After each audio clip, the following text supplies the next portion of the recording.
Question paper మీద రాసుకోవాలి లాస్ట్కి. మరి అడుగుదామా? అడగాల? నువ్వు అడుగు, నేను ఇద్దరు తీ నోట్లకి వెళ్ళి తినానా. నో మరి ఒక్కరం అడిగితే No. ఒక్కదానికి వచ్చింది. నో చి చి చి చి చి అడుగుదాం.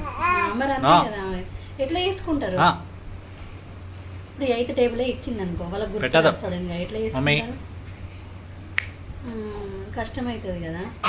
అంటే అందులో మెన్షన్ చేయలే కదా, అంటే రఫ్ వర్క్ చేసుకోవద్దని అని ఇట్లా ఏమో.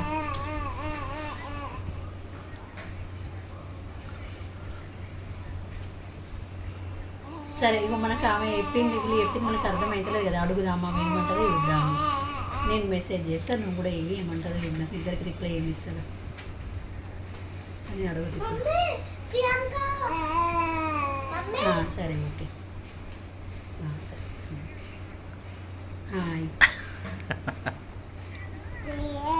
వీక్ష బాగున్నావా? ఏం లేదు, ఇగో చెల్లె నా మీద కూర్చుంది, ఆడుతుంది. నువ్వేం చేస్తున్నావు?